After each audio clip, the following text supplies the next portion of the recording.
Assalamualaikum warahmatullahi wabarakatuh. Salam sejahtera untuk kita semua. Selamat sore, teman-teman. Izin memperkenalkan diri, saya Bonggas Adi Chandra, Direktur dari Politician Academy.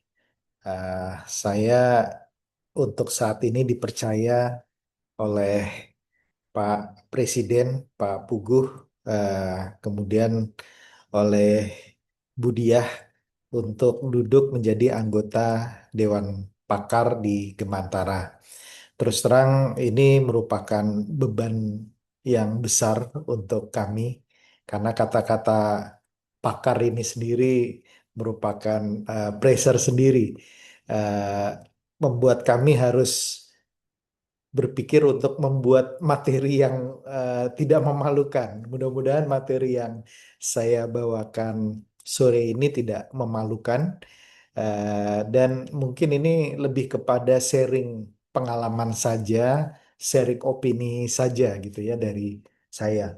Nah, materi saya sore ini berjudul dari dunia bisnis ke panggung politik. Ya, jadi sedikit background saya sejak lulus di S1 di Bandung, kemudian eh, saya 13 tahun mengajar di beberapa universitas gitu ya, utamanya di Bandung di Universitas Parahyangan, kemudian mengajar di beberapa universitas lainnya selama 13 tahun. Kemudian setelah itu saya kecebur kepleset ke panggung politik. Ya, saya masuk ke partai politik. Di situ awalnya sebagai konsultan, kemudian masuk sebagai tenaga ahli, kemudian masuk sebagai anggota partai politik, DPP partai politik di Jakarta. Nah, kemudian setelah itu saya kurang lebih hampir 7 tahun di partai tersebut, eh, membantu beberapa kandidat anggota dewan dan kemudian eh, beberapa kepala daerah dan kemudian 2017 saya resign dari partai politik tersebut dan membuat lembaga konsultan politik yang namanya Politician Academy. Oke, sekian untuk perkenalan singkat saya. Nanti di terakhir saya akan memberikan beberapa database saya. Saya izin untuk membuka PowerPoint.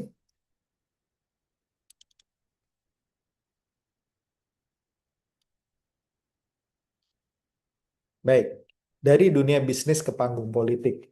Eh, Kenapa saya buat judul ini? Karena ya tentu saja di komunitas kita di Gemantara, mayoritas pesertanya, membernya adalah para pebisnis. Dan saya melihat ada tren di beberapa tahun terakhir, eh, banyak dari teman-teman yang tertarik mau masuk politik atau bahkan terjun langsung ke dunia politik ya, termasuk Pak Presiden kita, Pak Puguh gitu ya, beberapa teman kemarin maju di pileg, ada yang terpilih, ada yang tidak, termasuk di pilkada, ada yang terpilih, ada yang tidak, tapi itu adalah bagian dari sebuah permainan atau game politik di mana ya ada yang menang dan ada yang kalah. Nah, saya ingin membahas eh, khusus poin ini gitu ya, karena menurut saya ini menarik.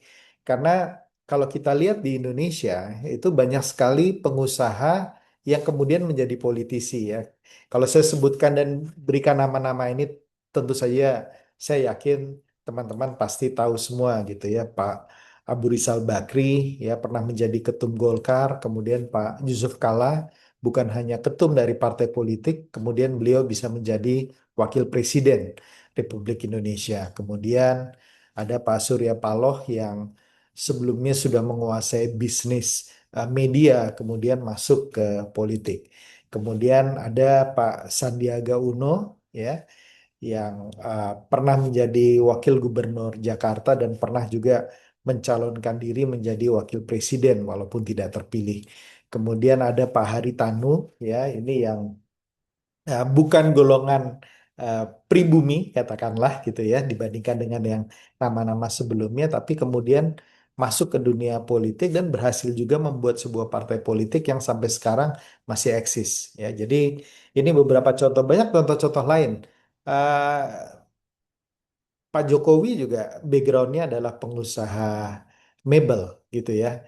Jadi bisa jadi Presiden Republik Indonesia. Nah, saya doakan mudah-mudahan di antara teman-teman Gemantara gitu ya, kolega, ada yang kemudian bisa mengikuti jejak Pak Jokowi, bisa menjadi Presiden Republik Indonesia. Amin. Eh, ini contoh di Indonesia, tapi kalau kita lihat di internasional juga polanya terjadi hal yang sama. Ya, paling gampang kita lihat Presiden Amerika sekarang yang ya terus terang sangat menyebalkan perilakunya gitu. Tapi terlepas dari itu menjadi presiden dua kali, ya. Eh, Donald Trump presiden Amerika, kemudian ada Elon Musk. Kita tahu semua bagaimana dia dulu pertama kali membangun bisnisnya gitu ya, dan kemudian pada waktu pemerintahan Donald Trump kemarin sempat masuk menjadi salah satu orang terdekat ya departemennya yang tentang efisiensi itu ya Elon Musk, walaupun nggak berumur panjang juga ya karena ada perbedaan pendapat dan akhirnya keluar dari kabinet. Tapi ini adalah contoh pebisnis yang kuat dan kemudian masuk ke dalam dunia politik di Amerika Serikat. Silvio Berlusconi juga sama, backgroundnya pengusaha media, jadi ini model kayak Surya Palohnya gitu ya. Tapi beliau bisa terpilih menjadi Perdana Menteri di Italia. Kemudian yang berikutnya ada Michael Bloomberg, ini juga pengusaha luar biasa, ini keturunan Yahudi dan bisa menjadi wali kota New York. Kemudian di Asia ada Thaksin Shinawatra juga sama, bisnisnya media juga, punya bisnis real estate besar, kemudian pernah menjadi Perdana Menteri Thailand dan bahkan sampai dinastinya itu pernah menjadi Perdana Menteri di Thailand juga ya, walaupun silih berganti ya. Pernah adiknya, kemudian pernah eh, saudaranya bisa-bisa menjadi. Jadi dinasti Sinawatra ini di Thailand sangat-sangat terkenal. Nah, ini contoh mereka yang bergerak dari dunia bisnis dan kemudian masuk ke politik, bukan hanya di Indonesia saja. Nah, dalam presentasi hari ini saya membagi menjadi tiga bagian penting. Saya akan menjelaskan apa motivasi atau mengapa pebisnis atau entrepreneur mau masuk ke dunia politik atau panggung politik. Kedua, saya berikan jalur-jalur mereka masuk ke dalam dunia politik ya. Ada tiga jalur. Kemudian yang ketiga saya akan jelaskan, terutama ini untuk teman-teman yang tertarik masuk ke dunia politik. Saya berikan semacam roadmap untuk masuk ke panggung politik dengan cara yang elegan ya. Jadi nggak ujuk-ujuk, nggak tiba-tiba, nggak baru masuk tiba-tiba jadi ketum gitu ya. Ini eh, saya berikan langkah-langkahnya juga berdasarkan sharing pengalaman saya. Nah, mengapa banyak pebisnis atau entrepreneur tertarik masuk ke panggung politik? Paling tidak saya menemukan ada tiga klaster penting gitu ya, mengapa mereka masuk ke politik. Yang pertama, eh, politik menentukan arah pasar. Nah, ini menarik ya. Yang namanya bisnis dan politik itu sangat sulit untuk dipisahkan begitu saja gitu ya. Jadi eh, dalam dalam fase tertentu, dalam tahapan tertentu itu udah seperti satu keping uang logam ya. Jadi bersebelahan gitu ya, sangat dekat hubungannya. Nah, bagaimana politik menentukan arah pasar? Ya. Saya bayangkan mereka yang mungkin masih UMKM mungkin tidak terlalu berdampak, tetapi kalau sebagai pengusaha di mana bisnisnya sudah menyentuh angka belasan miliar, ratusan miliar, itu pengaruh dari kebijakan-kebijakan ekonomi itu sangat mempengaruhi usaha dan bisnis kita. Ya, jadi eh, di sini regulasi itu menentukan biaya usaha. Ya, jadi kalau eh, ada regulasi tertentu, ini pasti akan menambah beban beban usaha yang ada gitu ya. Jadi operational cost-nya jadi bertambah, fixed cost-nya mungkin jadi bertambah ya berkaitan dengan regulasi yang muncul. Kemudian masalah pajak dan insentif ya. Tentu saja ini munculnya kebijakan di bidang pajak dan insentif tentu saja akan mempengaruhi margin dari pengusaha ya untuk mendapatkan net profitnya mereka harus ngitung pajaknya bagaimana dan kondisi seperti sekarang ini kelihatannya tidak begitu menguntungkan dunia usaha ya di mana pemerintah kita yang sekarang sedang defisit mengejar-ngejar pajak untuk para pengusaha terutama ya ini yang paling terkena adalah kelas menengah ke atas ya kelas menengah dan ke atas ini mereka eh, sudah dikejar-kejar pajak luar biasa ya dan berlapis-lapis pajaknya. Nah, ini semua adalah keputusan politik, tapi itu mempengaruhi margin yang dimiliki kita. Kemudian masalah perizinan dan birokrasi. Ya, sebagai pengusaha mungkin teman-teman akan merasakan bagaimana repotnya mengurus izin dan birokrasi di Indonesia ya. Mungkin boleh saya katakan birokrasi di Indonesia ini birokrasi khas negara menengah ya dan eh, sangat buruk gitu ya. Jadi eh, sengaja dibuat lambat supaya kecepatan itu menjadi sebuah servis sendiri gitu ya. Nah, ini semua sebetulnya keputusan politik ya, sebetulnya semua hal-hal yang bisa diselesaikan dalam konteks politik ya. Eh, Seperti contoh kita sering dengar bahwa Vietnam sekarang menjadi apa heaven atau surga bagi investor. Kenapa? Karena membuat bisnis di sana sangat mudah, bahkan pemerintahnya membantu luar biasa. Ya berbeda di kita. Ya untuk investor asing mau masuk itu ribet, regulasinya banyak, kemudian aturannya banyak, punglinya juga banyak juga gitu ya. Nah, ini perizinan dan birokrasi itu menentukan kecepatan ekspansi. Kalau kita cuma punya satu perusahaan saja mungkin nggak terlalu terpengaruh, tapi begitu kita mau ekspansi di wilayah lain atau buka cabang, franchise dan lain-lain, ini peraturan-peraturan ini berhubungan dengan itu. Kemudian keempat, infrastruktur dan stabilitas itu menentukan daya saing.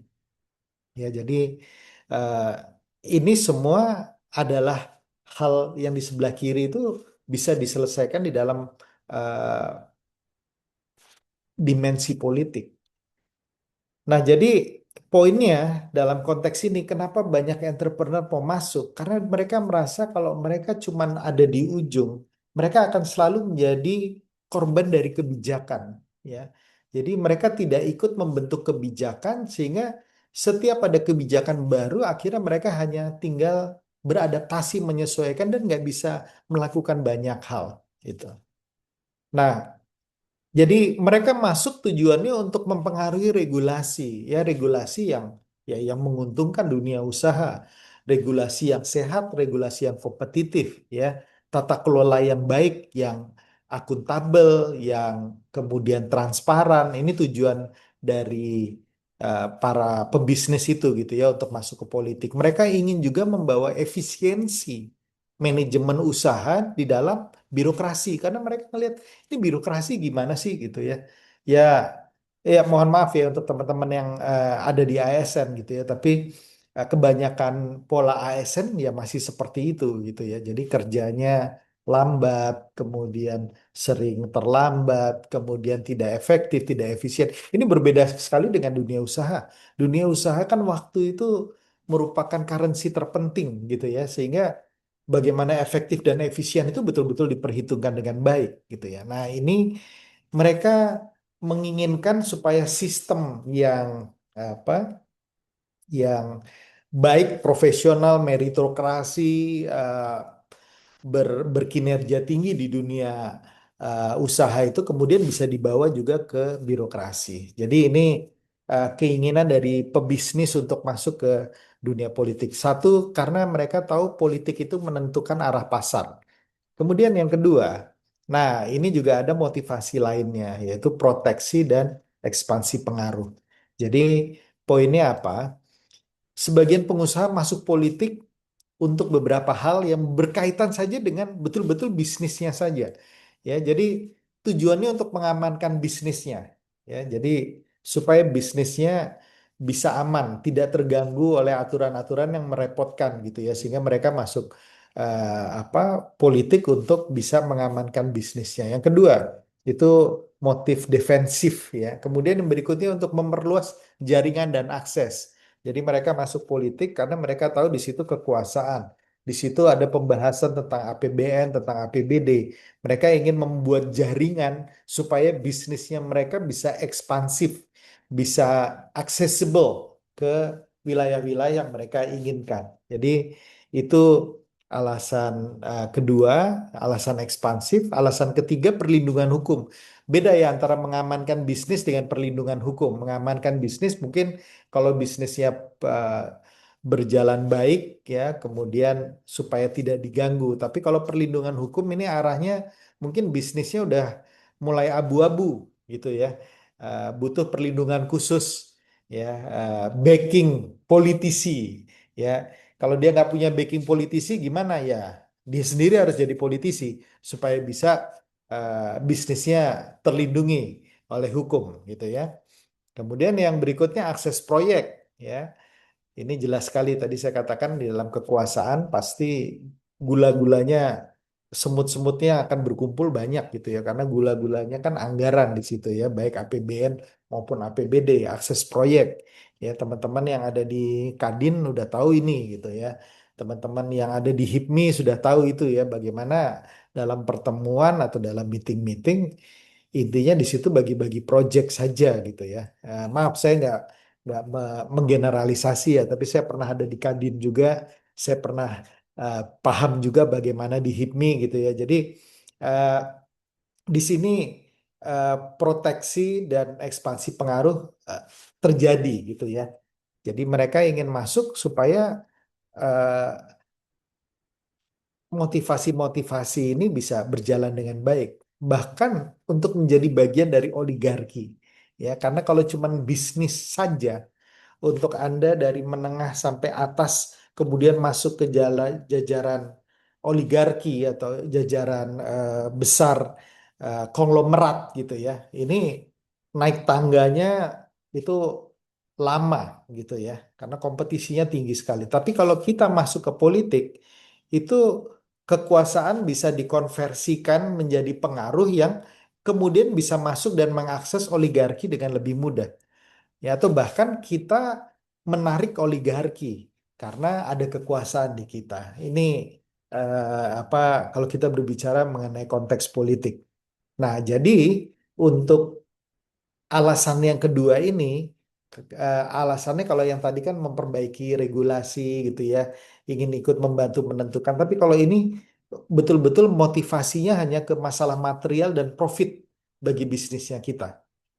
Ya, jadi ya supaya terlindungi, supaya aman bisnisnya, supaya bisa mengembangkan lebih besar lagi gitu. Nah ini, nah kemudian, nah yang terakhir, yang ketiga itu adalah masalah legacy dan positioning sosial. Ya, jadi di sini menarik menurut saya karena mereka yang bergabung di sini itu ada semacam tarikan untuk melihat ketidakberesan dan mencoba memberikan solusi. Ini menurut saya menarik karena di fase ini beberapa pengusaha itu tidak lagi mengejar profit, ya tidak lagi mengejar keuntungan. Mungkin mereka secara ekonomi sudah sangat cukup. Mereka secara apa perhitungan bisnis mungkin bisnisnya juga sudah sangat sangat makmur, sangat baik gitu ya. Nah, di sini kemudian mulai muncul perasaan untuk saya nggak ngejar profit sebetulnya, tapi saya ngejar ini. Saya mengejar pengaruh bahwa saya akan dihargai kalau saya terlihat sebagai orang yang memberikan pengaruh terhadap kebijakan di daerah saya atau di wilayah saya atau bahkan nasional gitu. Jadi eh, dia cukup bangga dengan reputasi bahwa dia bisa mempengaruhi kebijakan ya. Nah, ini eh, yang pertama, yang kedua mereka sudah berpikir lebih jauh lagi. Tadi mereka-mereka ini udah mereka yang boleh saya katakan hidupnya berkecukupan. Ya, mereka ada pemikiran untuk legacy dan kepemimpinan. Mereka ingin ada ada warisan yang bisa diberikan, warisan kepemimpinan yang bisa diberikan, ya, legasi kepemimpinan yang bisa diberikan, dan juga ada status, ada kebanggaan sendiri kalau saya bisa membangun daerah saya, kalau saya bisa membantu lebih banyak masyarakat di daerah saya, gitu ya. Ini poin yang ketiga. Jadi kalau kita lihat di diagram atau piramidnya Maslow, ya, orang-orang ini yang di level paling bawah dia udah lewati itu, tengah pun sudah lewati. Jadi yang mereka lakukan sebetulnya lebih kepada aktualisasi, ya. Kalau kita lihat hierarchy of needs-nya udah yang paling atas, ya, mereka udah sandang pangan papannya udah nggak ada masalah, gitu ya. Nah, cuman mereka butuh untuk memberikan kontribusi. Nah, ini kata-kata yang penting. Memberikan kontribusi. Mereka memikirkan memberikan legacy, ya. Ya kalau udah makmur, udah cukup, apalagi saya, gitu ya. Nah, ini biasanya masuk di sini dan fokusnya mereka biasanya adalah kebermanfaatan. Ya, mereka ingin memberikan manfaat lebih banyak. Mereka ingin memberikan kontribusi sosial. Ya, kenapa orang-orang yang sudah super kaya atau kaya mau masuk ke politik untuk apa, ya? Mungkin kalau kita yang berada di level bawah kita ngerasa dia kan makan aja udah cukup. Dari bisnisnya aja dia udah sangat sejahtera. Kenapa lagi sih mau jadi politisi? Nah, ini karena dorongan-dorongan ini kadang-kadang, ya, memberikan. Nah, ini tentu saja ini dari ketiga yang tadi yang paling mulia menurut saya ini, gitu ya, ingin memberikan legacy, ingin memberikan kontribusi bagi masyarakat, gitu ya. Ini yang mudah-mudahan teman-teman yang ada di Gemantara kalau mau masuk ke politik motivasinya lebih ke yang ketiga ini, gitu ya. Yang ke satu juga oke, nggak ada masalah, gitu, tapi yang ketiga ini dia lebih dalam lagi, ya. Kalau ayahanda Coach Fahmi kan selalu berpikir tentang bagaimana memberikan legacy. Nah, saya juga punya apa kesamaan frekuensi di situ, dan mudah-mudahan teman-teman semua di Gemantara kalau mau masuk ke politik poinnya yang ketiga ini. Nah, sekarang eh, bagaimana pendapat saya sebagai eh, akademisi dan juga praktisi di bidang politik melihat gejala pebisnis masuk ke dunia politik. Nah, bagi saya sebetulnya kalau kita melihat negara-negara barat, ya, demokrasi modern, ya, kita sebutnya demokrasi modern, negara-negara dengan tingkat literasi politik yang tinggi, mereka yang maju menjadi anggota dewan, menjadi mayor, wali kota, ya, menjadi governor, gitu. Itu mereka yang biasanya secara ekonomi memang sudah mapan, ya. Jadi boleh saya katakan mereka yang tidak cari makan di politik.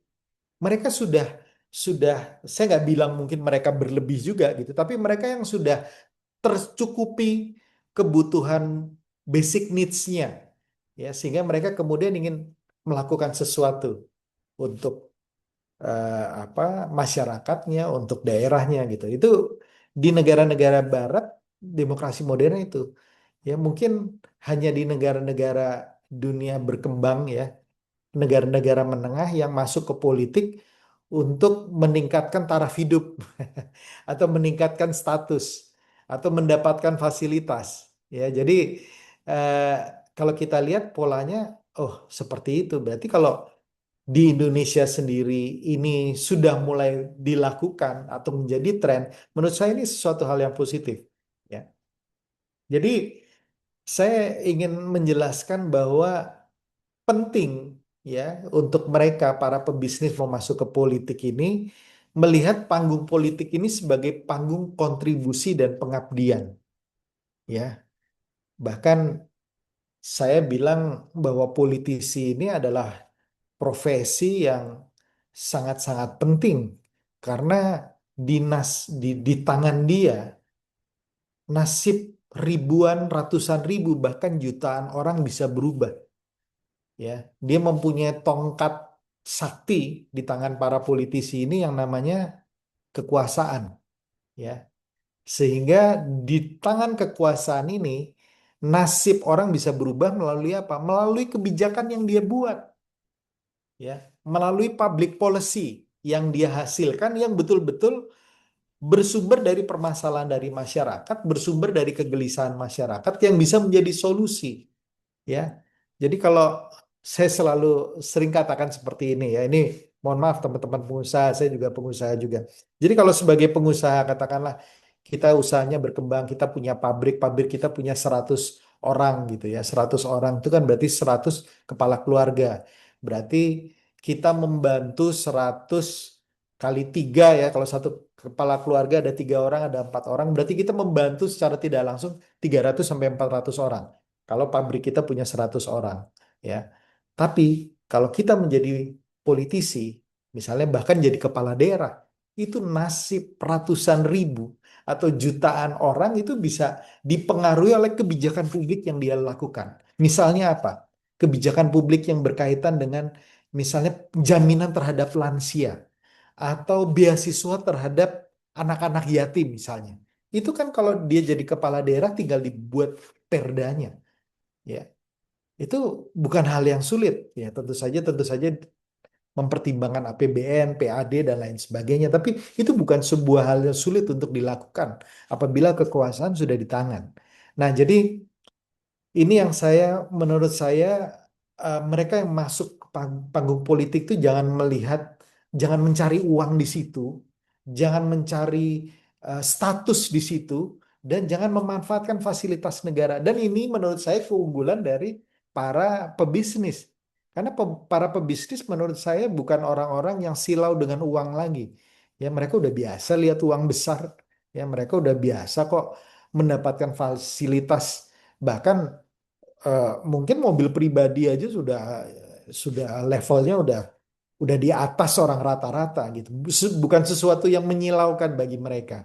Sehingga ini penting. Beda dengan orang yang betul-betul masuk ke politik kayak OKB, orang kaya baru. Semua fasilitas dimaksimalkan, status ditunjukkan, nyari-nyari proyek dari APBD. Nah, ini yang menurut saya kurang tepat gitu. Jadi kalau menurut saya mereka yang mau masuk harus melihat bahwa panggung politik itu adalah panggung kontribusi dan pengabdian. Bahwa dapat status, dapat uang dari negara, dapat proyek, dapat ini itu efek samping kalau menurut saya, ya. Itu cepat atau lambat pasti kita dapatkan kalau kita jadi politisi yang benar gitu ya. Nah, yang ketiga, nah dalam perjuangannya menurut saya pernah mendampingi banyak orang dengan berbagai latar belakang ya. Ada yang ASN, ada yang politisi full, politisi aktivis, ada yang pengusaha, ada yang purnawirawan, TNI, Polri dan lain. Menurut saya pengusaha ini mempunyai kelebihan ya, plus poin. Apa plus poinnya? Dia perhitungannya lebih rasional, ya. Mereka lebih paham pengeluaran uang, ya. Perhitungan cost and benefit analysis itu ya bagi pengusaha ini kan udah makanan sehari-hari, ya. Jadi dalam mengeluarkan uang mereka paham dan mereka juga paham bahwa pengeluaran uang ini harus menghasilkan apa, mana yang keuntungannya jangka pendek, mana yang jangka panjang itu pengusaha udah paham sekali. Berbeda dengan mereka yang backgroundnya bukan pengusaha, ya. Saya bahkan katakan, ya terutama aktivis, ya titipan-titipan dinasti politik dan lain-lain, itu mereka kadang-kadang pemakaian uangnya tidak rasional, ya. Bahkan beberapa hal saya melihat mereka seperti bermain judi saja, hajar, masukin tanpa tahu ini indikator KPI-nya apa gitu ya terhadap popularitas dan elektabilitas. Efek elektabilitasnya apa? Nah, kalau pengusaha biasanya udah bisa ngitung itu ya. Jadi kalau saya keluarkan sekian, kemudian saya dapatkan apa gitu. Nggak seperti mereka yang baru masuk politik dan kemudian dimakan oleh calo-calo politik, ya makelar-makelar politik kan banyak sekali tuh calo-calo politik, ya kalau mereka bukan latar belakang yang pengusaha, nah ini juga mereka gampang termakan yang manis-manis gitu ya di dunia politik itu ya, calo-calo itu kan yang dia tawarkan kan berita-berita bagus ya, angin-angin surga yang ditawarkan gitu, Pak, saya punya komunitas anggotanya sekian ribu Pak. Bapak kontribusi aja bulanan gitu. Nanti sekian ribu orang otomatis akan memilih Bapak pada waktu pileg gitu ya atau pilkada gitu ya akan memihak Bapak. Nah, calo-calo ini kan maaf ya kurang ajar gitu ya. Dia datang ke kita ngomong seperti itu dia dapat dari kita gitu kan. Tapi setelah itu besoknya dia ke tempat yang lain ngomong hal yang sama. Nah, ini waktu pas pileg banyak sekali terjadi dan mereka yang polos-polos, yang naif-naif ini kemakan banyak ya. Sehingga kan termasuk dengan tim sesnya ya. Tim sesnya ngomong wah begini begini begini Pak harus begini begitu.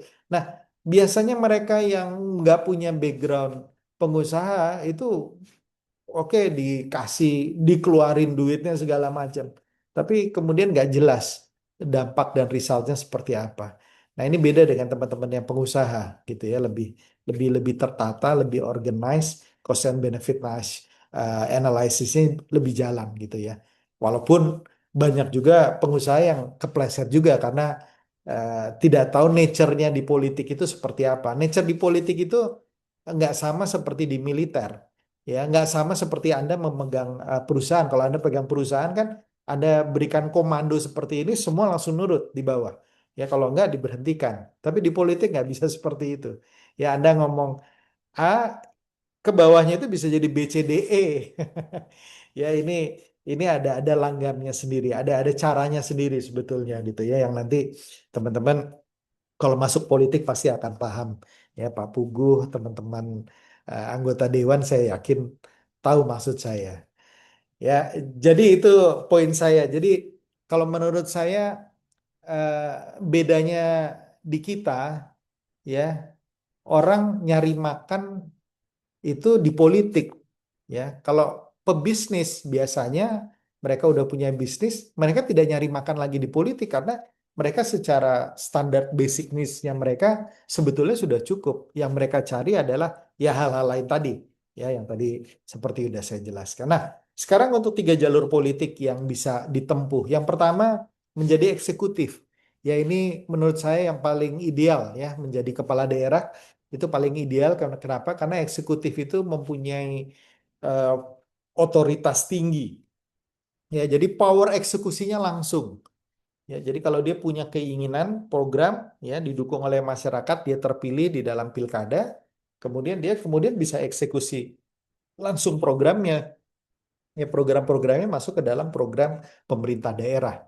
Ya, itu maksudnya eksekusi langsung. Dan dia udah langsung punya perangkat lengkap yang menjalankan eksekusi dari program-programnya itu. Gitu ya. Kemudian yang kedua, memegang wewenang tertinggi di daerah. Ya, walaupun kalau kita masuk ke nasional ini kan harus koordinasi tetap misalnya dengan regional itu dengan gubernurnya, kemudian pusat dengan pemerintah pusat gitu ya. Tapi untuk di daerahnya sendiri boleh saya katakan dia adalah raja ya. Dia bisa melakukan almost anything gitu yang berhubungan dengan ya yang dia nilai sebagai baik untuk masyarakatnya itu bisa dieksekusi karena dia tahu anggarannya pun ada gitu ya. Nah, itu yang kedua, yang ketiga bisa menerapkan manajemen ala korporasi. Nah, ini yang teman-teman pengusaha begitu masuk gitu ya, diefisiensikan, diefektifkan, transparansi, akuntabilitasnya jelas. Nah, ini kalau kita dari background pengusaha, kemudian kita bisa langsung terapkan ini. Ya, meritokrasi, transparansi, kejelasan, dan lain-lain. Nah, visible leadership, ya, kepemimpinannya jelas. Visinya dia bisa jalankan. Ya, misi-misinya yang dia lihat penting bagi masyarakat, dia bisa lakukan ya nggak pakai nunggu-nunggu lama lagi gitu ya itu visible leadership. Nah tetapi ada beberapa risiko tentu saja.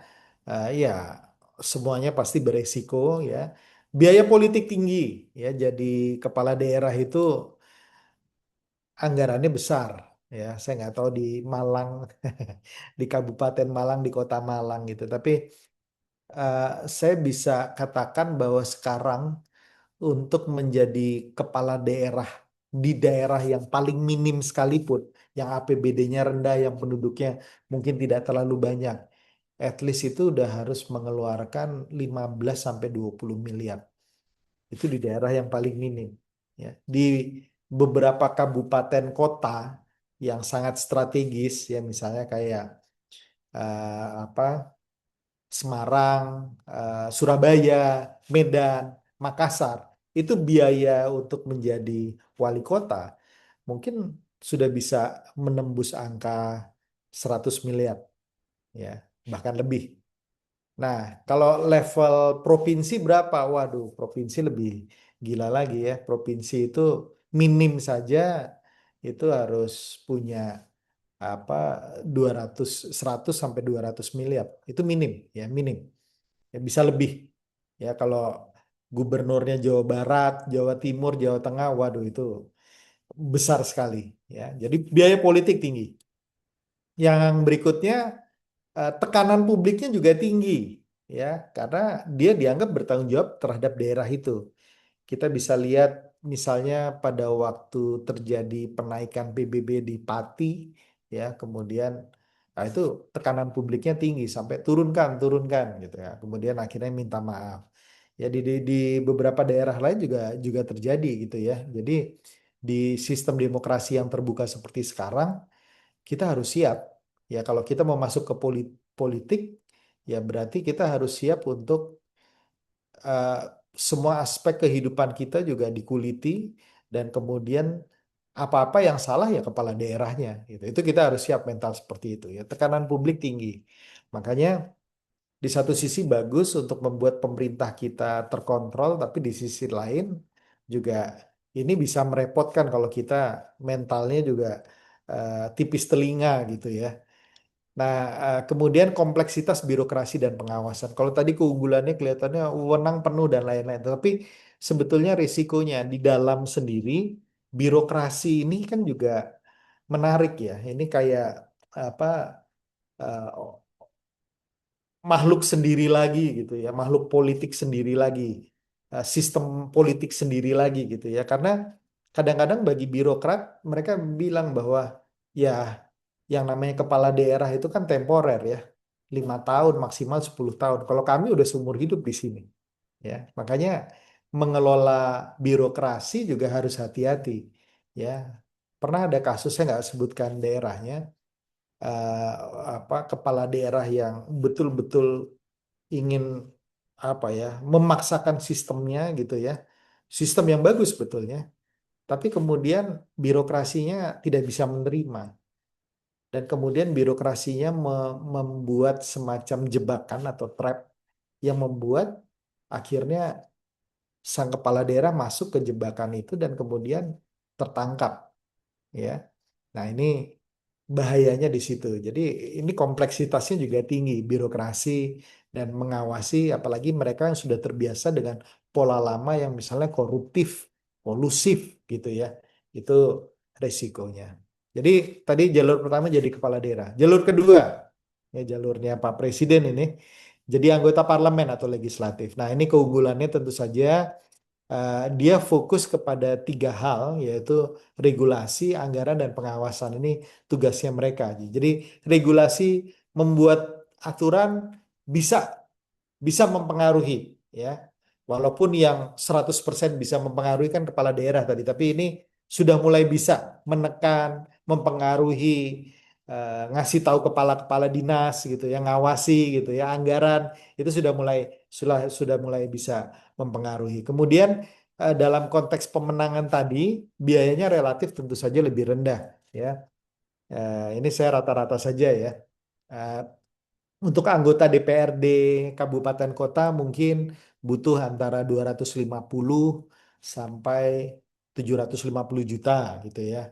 Kemudian untuk yang provinsi naik sedikit di atas 1 miliar sampai 2,5 miliar atau 3 miliar tergantung daerah ya.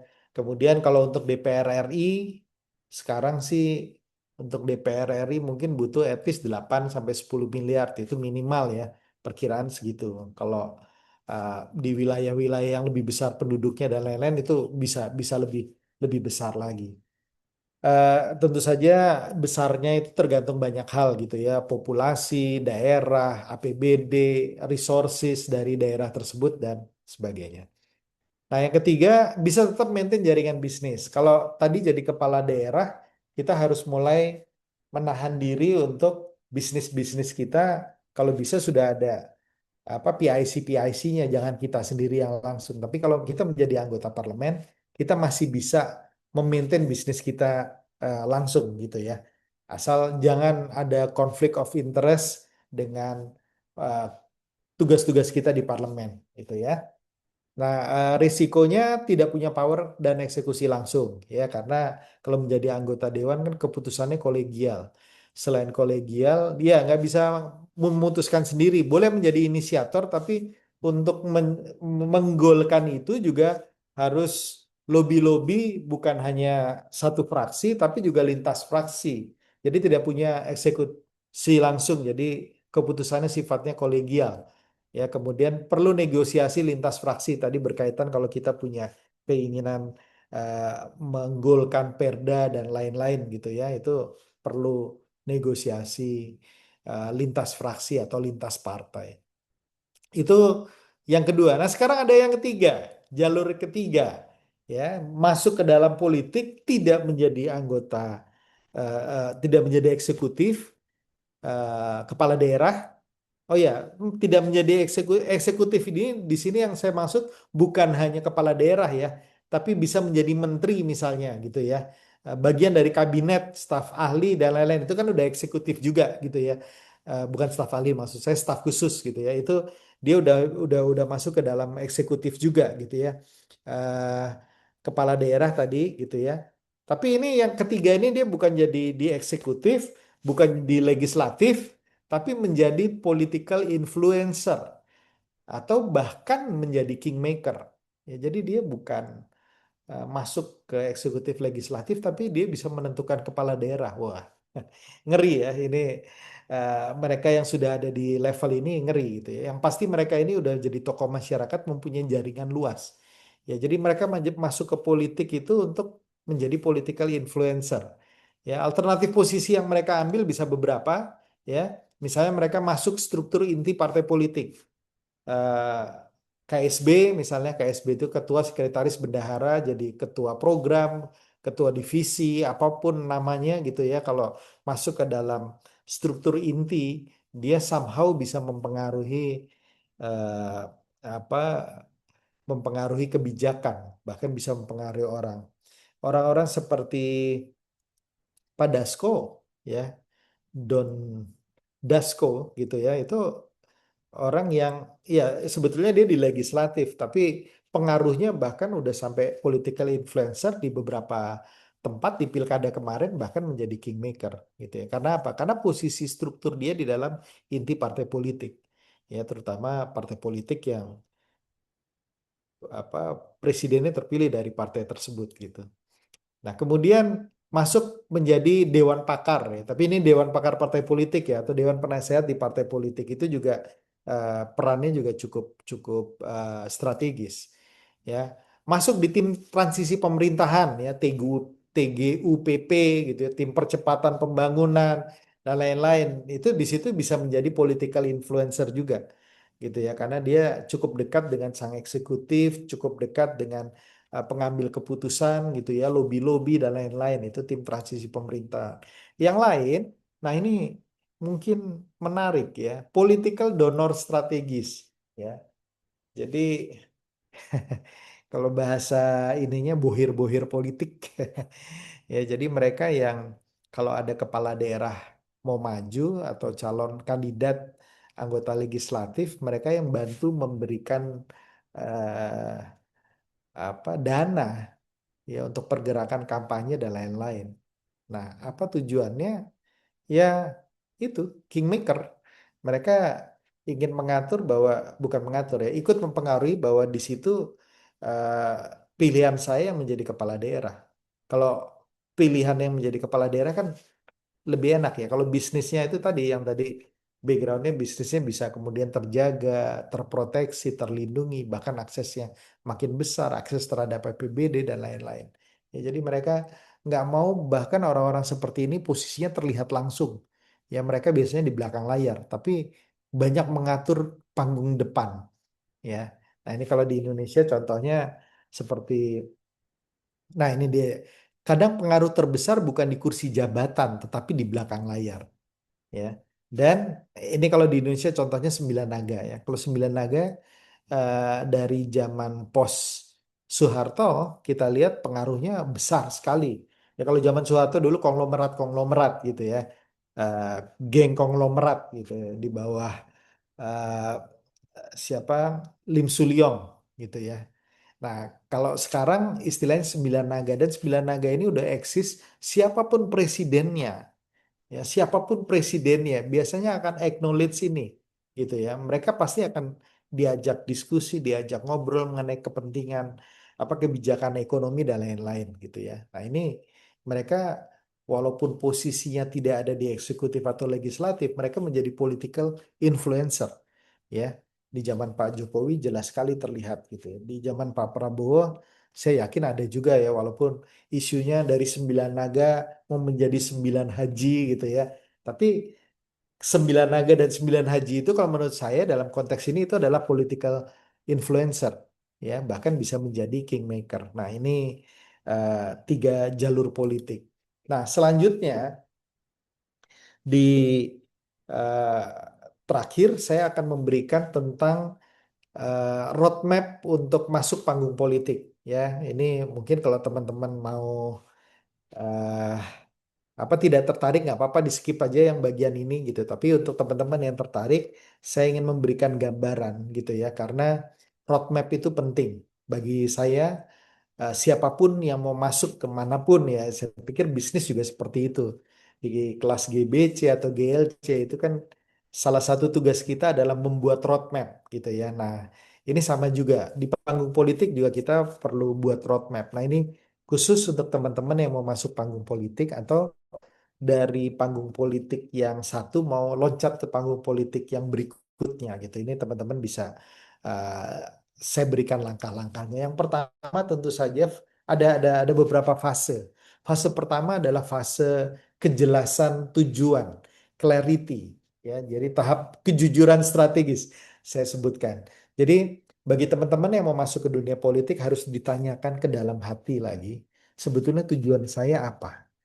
Ya, saya nggak bisa jawab ya, jadi saya bilang audit ya, motif masuk ke politik ini apa gitu ya, karena nanti motif ini akan menentukan pola perjuangan kita, akan menentukan cara kita nantinya akan seperti apa ya. Dan juga teman-teman yang sudah mempunyai bisnis itu kalau mau masuk ke politik harus diukur risiko bisnisnya gimana, audit risiko bisnisnya. Jadi misalnya potensi konflik kepentingannya bagaimana gitu ya nanti. Kemudian reputasi kita seperti apa. Jangan sampai coba-coba saja kemudian nggak berhasil di politik, kemudian bisnisnya juga nggak berhasil. Nah, ini saya menggarisbawahi pentingnya pengusaha kalau masuk politik, pos pos anggarannya dipisahkan, jangan digabungkan. Berbahaya sekali. Ya, kalau nggak punya bisnis, pos antara rumah tangga dan pos pengeluaran politik itu harus dipisahkan. Karena kalau nggak saling mengganggu, hancur, lebur. Ya, bisa-bisa setelah pileg atau setelah pilkada hutang numpuk di mana-mana, kemudian dikejar-kejar debt collector, bahkan cerai rumah tangga gitu ya karena uang rumah tangga kepakai gitu ya, uang jaminan untuk anak-anak terpakai. Nah, ini hati-hati ya. Jadi eh, hitung-hitungannya itu harus jelas sekali, risiko bisnisnya jelas ya karena kita udah punya reputasi sebelumnya sebagai pengusaha. Ya reputasi itu bisa hancur loh kalau misalnya kita nggak jaga ini dengan baik gitu ya. Dan apakah kita udah siap kita dikuliti? Kalau kita masuk ke politik itu artinya kita harus siap. Kita itu dicari kesalahannya, ditelanjangi, dikuliti oleh netizen, oleh masyarakat, oleh kompetitor politik. Itu udah harus siap. Dan kita juga harus tanyakan kepada anggota keluarga kita, yaitu terutama pasangan kita. Karena hidup menjadi politisi itu tanggung jawabnya diemban oleh satu keluarga, bahkan keluarga besar. Ya, kalau ada masalah bisa dihujat, bisa dibully habis-habisan. Nah, siap atau enggak? Hal-hal seperti ini mesti diukur benar ya, karena wah di politik semuanya serba salah, kita lakukan apa aja salah. Iya betul, memang begitu ya. Jadi kalau nggak siap, cuman mau dengar yang baik-baiknya jangan masuk ke politik. ya. Itu mentalnya itu harus udah political is not for faint-hearted, ya. Bukan untuk mereka yang mentalnya lemah, ya. Nggak usah masuk ke politik kalau mentalnya lemah, ya. Nggak usah menyentuh politik lah gitu. Tapi saya yakin pebisnis ini bukan orang yang mentalnya lemah, karena kalau mentalnya lemah nggak mungkin akan survive sebagai pengusaha. Nah, ini makanya saya sebetulnya suka dengan teman-teman yang backgroundnya pengusaha yang masuk ke politik, karena menempanya itu tidak perlu dari awal lagi gitu ya. Udah setengah jalan, udah setengah tertempa, sehingga kemudian yang berikutnya tinggal menambahkan, menguatkan pendampingan dan lain sebagainya. Yang ketiga, tentukan arena masuknya seperti apa. Ya, mulai dari mana? Kalau baru masuk di politik betul-betul, popularitasnya masih terbatas, modalnya terbatas, ukur resikonya. Ya, ukur kemampuan diri. Kalau saya selalu bilang, ukur jaketnya. Ya, jadi jaketnya itu jangan over apa ya. Di politik itu yang bahaya itu confidence. Ya, baik kita over PD, over confidence maupun under confidence, ya, atau nggak pede, itu juga bahaya. Ya, PD-nya harus pas-pas saja gitu ya. Kalau over confidence, wah, baru masuk politik pertama kali pengen jadi anggota DPR RI. Waduh, padahal dananya di dompet hanya 100 juta. Ya, wah, susah. Mau konsultan politik manapun juga susah kalau ngelihat itu gitu ya, karena kita kan harus audit semuanya dengan baik gitu. Jadi diukur, misalnya mulai dengan, oh, saya mulai dari DPRD kabupaten kota dulu. Saya mulai dari DPRD provinsi gitu ya, baru kemudian nanti di DPD RI atau DPR RI. Mulai dari kepala daerah, mulainya dari wakil dulu, misalnya nggak langsung jadi kepala daerah. Eh, nggak tahu gimana, tapi maksud saya mulai diukur, ya, mulainya dari mana, dari lokal, nasional, atau struktur partai gitu ya. Jadi arena masuknya dari mana. Nah, fase kedua, fase kita membangun political capital, ya, setelah ditanyakan dengan jujur, refleksi secara brutal terhadap motivasi diri, kemampuan diri dan lain sebagainya, baru kita, oke, saya mau masuk.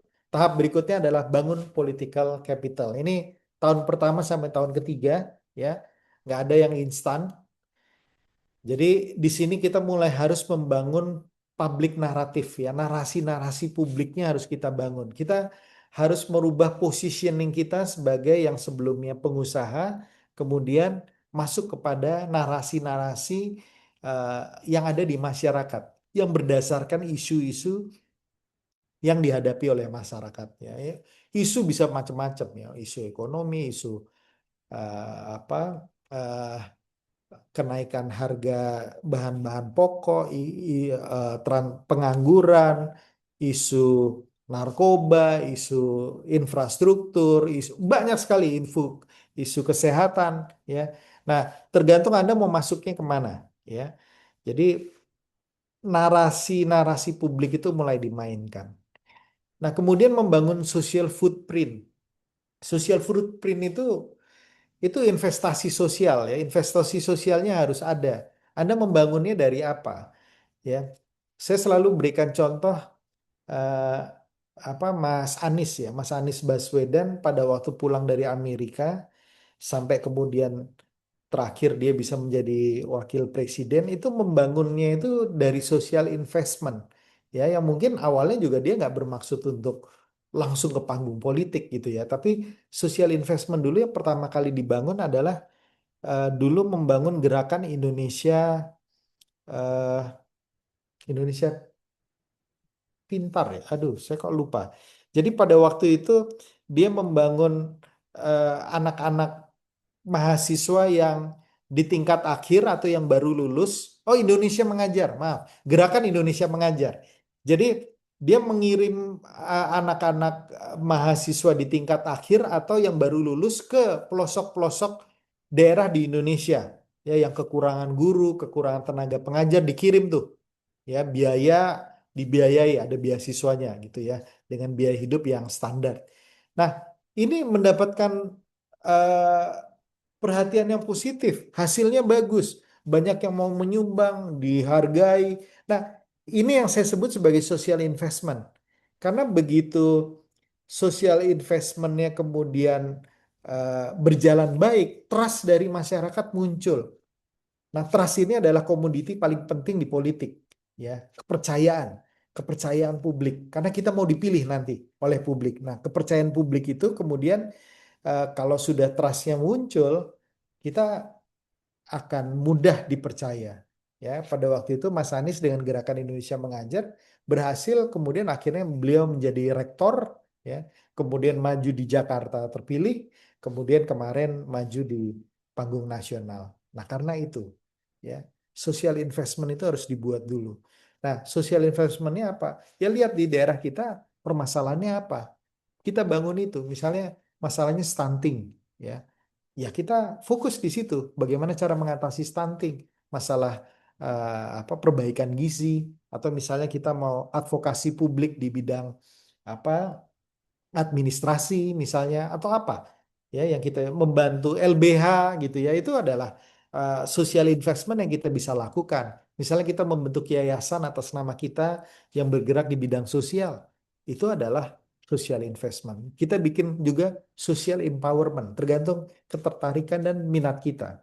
Kemudian yang berikutnya aktif beropini di media, ya media bukan hanya media sosial tapi media-media apa online, media-media yang eh, mainstream gitu ya. Kita mulai bersuara, ya.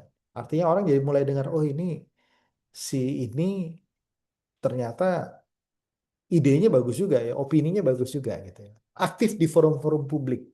Nah, ini bangun political capital ini waktunya antara 1 sampai 3 tahun. Kemudian setelah itu baru kita mulai memikirkan untuk oke, kira-kira saya mau masuk ke ekosistem partai yang mana gitu ya. Tentu saja kita tentukan dulu partai yang mau kita pilih dasarnya apa ya, macam-macam.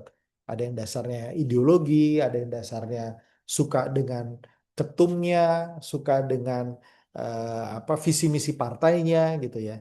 Walaupun sekarang kalau menurut saya hampir semua partai politik itu sama, udah nggak ada lagi yang religius banget atau nasionalis saja gitu ya, semuanya mengaku nasionalis religius, ya. Dan eh, hampir nggak ada, menurut saya sekarang udah nggak ada, hampir nggak ada partai berdasarkan agama, itu udah hampir tidak ada gitu ya. Karena ya kalau ideologi ya semuanya udah Pancasila gitu ya. Dan kalau kita lihat praktek-praktek politik di lapangan, ya nggak bisa dikatakan seperti itu juga ya. Partai yang seperti partai PKS saja yang warna Islamnya kental, di Papua ada anggota legislatifnya yang non Muslim, ya nggak bisa dibilang partai apa agama juga pada akhirnya gitu ya. Nah ini eh, kita kita pilih partai berdasarkan berbagai pertimbangan tentu saja. Pertimbangan rasional, pertimbangan kedekatan politik, pertimbangan kedekatan dengan tokoh-tokoh partainya dan lain sebagainya. Jadi mulai mempertimbangkan ini. Ini di fase kedua, baru masuk fase ketiga, Anda betul-betul terjun ke dunia politik, ya. Masuk formal ke politik. Nah, tadi ada opsinya. Jadi opsinya tadi legislatif ya, low moderate risk entry gitu. Pilih dapil yang relevan dengan basis usaha. Ya, jadi basis usahanya Anda di mana ya, dapilnya di situ atau dapil sesuai dengan domisili. Bangun 3 layer jaringan gitu ya, tokoh masyarakat, relawan, saksi. Nah, ini kan berarti kita sudah mulai serius masuk ke opsi menjadi caleg gitu ya. Nah, kemudian ketiga, disiplin membangun ground game ya. Ground game itu jaringan sosial di bawah, strategi jaringan ke bawah gitu ya. Berapa banyak kita nanti mengetuk pintu, berapa banyak kita mendatangi orang, berapa banyak kita menepuk bahu orang, berapa banyak kita menyalami orang. Nah, itu nanti ada prinsipnya sendiri ya. Cocok untuk pengusaha menengah dengan basis lokal kuat ya, yang tadi untuk menjadi anggota dewan. Tetapi eh, kepala daerah high risk tapi high authority. Ya, kalau tadi legislatif itu low moderate risk entry ya. Ah, Nah, kalau mau jadi kepala daerah juga kalau menurut saya jangan nekat ya. Harus pertimbangannya ada. Pertimbangannya apa? Ya kalau ada, kalau bisa bikin survei dulu, tanya tingkat popularitas dan tingkat elektabilitas. sejauh mana, jangan jangan negatif. Walaupun sekali lagi saya pernah mendampingi mereka yang modalnya betul-betul dari bawah sampai masuk kepada tiga besar gitu ya, atau dua besar. Itu pernah juga gitu ya, modal nekat, apa, tingkat popularitas dan elektabilitasnya di bawah 10% tapi maju terus gitu. Tapi biasanya persiapannya jauh ya, persiapannya at least satu satu tahun setengah 2 tahun sebelumnya. Kalau tiba-tiba muncul kemudian mau jadi kepala daerah, bukan tidak bisa, bisa saja gitu ya, tapi kemungkinannya jadi kecil sekali ya, karena ya jadi kayak instan aja gitu. Jadi pastikan kalau menurut saya 20-25% popularitas dan elektabilitas. Konsolidasi partai lebih awal ya untuk mendapatkan kursi, ya untuk mendapatkan apa, dukungan ya terhadap dia untuk maju ya. Sekarang aturannya masih sama ya, masih 20% dari kursi di dewan. Nggak tahu kalau sekarang, kan ada isu mau menghapuskan parliamentary threshold, termasuk kepala daerah threshold ya. Siapkan manajemen bisnis profesional yang independen. Ya, jadi mulai dipisahkan gitu. Eh, Bisnis sendiri, tapi kemudian untuk kita mesin bergerak politiknya juga harus sendiri gitu. Kemudian jalur eksekusi langsung gitu ya, karena ya, kalau kita sudah mau jadi ini ya kita kita kita langsung jalankan. Yang ke opsi C, tadi kalau kita tujuannya struktur partai atau teknokrat, ya ini masuk ke pengurusan inti, kontribusi pada desain kebijakan partai tersebut. Jadi kalau kita mau dikenang, eh, di acknowledge oleh ketua umum partai, kita harus aktif di sini. Kalau ada rapat-rapat, kita harus bicara, kita harus vokal, kita harus memberikan buah pikiran yang terbaik untuk partai kita.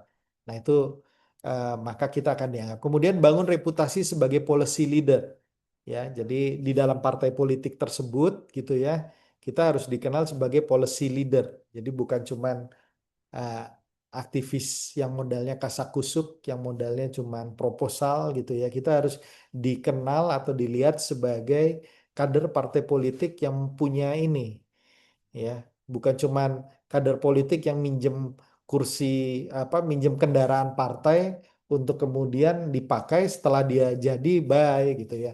Nggak seperti itu. Orang-orang yang seperti itu nanti kalau dia udah mendapatkan posisi tidak akan dihargai oleh partai politik. Cocok bagi pengusaha skala nasional ya, karena ya kalau skala nasional kan dia langsung masuk ke, ke struktur partai besar ya. Contoh siapa? Oso, Osman Sabta ya, Partai Hanura, pengusaha langsung ambil partai, langsung beli partai. Bisa jadi seperti itu, boleh, nggak ada ya. Tapi ya dana yang dibutuhkan kan pasti besar sekali. Tapi menjadi bagian dari partai tersebut saja, masuk struktur inti kalau teman-teman masih baru itu hebat sekali. Fase keempat, nah ini baru kita masuk kepada pergerakannya gimana. Kalau tadi kan persiapannya. Nah, ini saya mau sedikit bocorin, cuman karena waktu yang terbatas saya akan singkat saja. Ini formula dari Politician Academy ya. Formula pemenangannya gimana? Yang pemenangan itu sebetulnya mudah. Sebelah kiri planning, sebelah kanan eksekusi. Yang di planning apa saja. Nah, ini tinggal satu-satu itu harus benar ya. Jadi kayak pemetaan politiknya harus benar, pemilihan dapilnya harus benar, memahami karakter dari masyarakatnya harus benar, memahami values di masyarakatnya benar, memahami kompetitornya bekerja itu harus benar. Itu bagian dari political mapping. Baru kemudian masuk ke personal branding, menampilkan eh, apa, branding kita, otensitas kita ya, yang kemudian disukai oleh publik. Itu bagian dari. Jadi personal branding yang berhasil itu sebetulnya adalah bila kualifikasi, track record, rekam jejak kita itu cocok dengan ekspektasi dari masyarakat. Nah, itu personal brandingnya berhasil ya. Jadi wah, ini bisa panjang. Saya bisa bicara mengenai masalah pesan, saya bisa bicara mengenai masalah apa eh, kemasan ya, packagingnya gitu ya. Kemudian saya juga bisa bicara mengenai masalah eh, bagaimana kemudian menampilkan diri ya, positioningnya seperti apa. Ini banyak sekali dalam konteks personal branding. Baru kita menentukan target-targetnya ya. Target ini bukan hanya target suara, target waktu, target macam-macam ya. Nah, baru setelah planning selesai, baru kita masuk kepada tiga polar penting, tiga pilar penting dari pemenangan, yaitu dana, ya. Kalau dananya kecil, dananya terbatas, lebih baik nggak usah maju, ya. Tapi kalau dananya cukup, boleh maju. Nah, dana cukup, tapi tim suksesnya nggak beres, tim suksesnya nggak bener, tim suksesnya nggak profesional, ya dana berapapun akan habis. Ya, jadi tim sukses ini juga penting ya membentuk karakter mereka menjadi bagian dari tim kita, memberikan job desk yang tepat, membuat sistem reward dan punishment itu semuanya di dalam bagian tim sukses ini. Ya, ini leadership kita muncul lagi di sini. Nah, ini pentingnya GLC di sini. Ya, tim sukses itu harus dibina dengan baik karena kalau enggak timnya sukses, kandidatnya gigit jari. Banyak terjadi kan seperti itu. Jadi timnya sukses, timnya bisa beli motor, tanah, sementara kandidatnya gigit jari, duitnya habis, ya hutang di mana-mana. Nah, jangan sampai seperti itu. Jadi tim suksesnya harus bagus dan yang terakhir, kalau sudah dananya bagus, tim suksesnya bagus, strateginya baru kita bicara strategi. Strateginya harus bagus, strategi penggalangan suaranya gimana, strategi pengamanan suaranya gimana. Oke, saya mau berhenti di situ dulu karena kalau saya bahas ini, bagian ini aja saya bisa bahas berjam-jam ya, karena berkaitan dengan formula pemenangan. Nah, ini fase terakhir. Fase terakhir itu governance transition. Artinya kalau kemudian Anda sudah berhasil memenangkan proses apa kompetisi tersebut dan kemudian menjadi sesuatu ya di dalam pileg ataupun pilkada. Nah, apa yang mesti dilakukan? Yang pertama, pisahkan bisnis dan kekuasaan. Ya, jadi bisnisnya tadi ya tetap berjalan nggak apa-apa. Bisnisnya ada delegasikan ke orang kepercayaan Anda. Ya, gunakan blind management atau professional independent sekalian. Ya, jadi ada yang profesional mengurus bisnis Anda di sana. Anda mungkin memonitor saja dari jauh gitu ya, kemudian mengontrol sistem dari jauh gitu ya. Karena tanggung jawab utama Anda sekarang udah pindah di sini menjadi anggota dewan atau menjadi kepala daerah ya. Nah, kemudian yang kedua, terapkan governance ala korporasi. Nah, di sini sekarang teman-teman udah bisa menerapkan prinsip-prinsip good governance ya ala korporasi ke dalam pemerintahan. Yang ke ya ini misalnya kalau saya biasanya membimbing kepala daerah itu target 100 harinya pertama apa gitu ya. Quick win programnya apa? 1 tahun pertama sudah melakukan apa gitu ya. Jadi ini mulai mulai jelas ya. Yang kadang-kadang di pemerintahan nggak jelas tuh masalah KPI. Ya key performance index-nya nggak jelas, KPI-nya nggak jelas. Jadi eh, mengukur keberhasilannya gimana? Nah ini kalau teman-teman backgroundnya pengusaha kan sangat paham dengan KPI sehingga ini bisa diterapkan di pada waktu teman-teman menjadi eksekutif katakan. Transparansi dan akuntabilitas juga harus jelas karena kalau tidak jelas munculnya KKN itu nanti dari situ gitu ya. Misalnya kasus yang terjadi di Kalimantan Timur terakhir ya masalah mobil 8,5 miliar itu kan poinnya juga masalah transparansi dan akuntabilitas. Ternyata kenapa disetujui? Oh ternyata adiknya yang jadi ketua DPRD provinsi. Ya, kemudian setelah kemarin dikembalikan, tapi kok masih dilihat mobil itu dipakai oleh gubernur. Waduh. Nah, ini transparansi dan akuntabilitas sangat penting untuk menghindari praktek-praktek KKN. Bangun warisan kebijakan. Nah, ini yang saya suka ya. Jadi menjadi kepala daerah, menjadi eksekutif atau menjadi legislatif juga itu harus punya legasinya apa sih yang mau saya munculkan? Legasi kemana? Kalau kepala daerah udah pasti gitu ya ke daerahnya gitu, namanya terus dikenang. Coba Kita yang tinggal di Jakarta, sampai sekarang yang masih disebut-sebut nama gubernur itu Ali Sadikin. Benar nggak? Ya, udah lama sekali, udah meninggal. Ya, tapi kenapa namanya disebut-sebut? Karena pada waktu memimpin Jakarta itu luar biasa. Atau misalnya di kepolisian, eh, Jenderal Hugeng, ya, itu sampai dijadikan patung kan. Kenapa bisa apa sehebat itu? Karena dia meninggalkan legacy values yang jelas sekali. Nah, pada waktu kita menjadi kepala daerah, yang kita tinggalkan bukan hanya fisik saja. Fisik gampang rusak lagi ya, walaupun apa perubahan fisik itu ada, itu bagus sekali.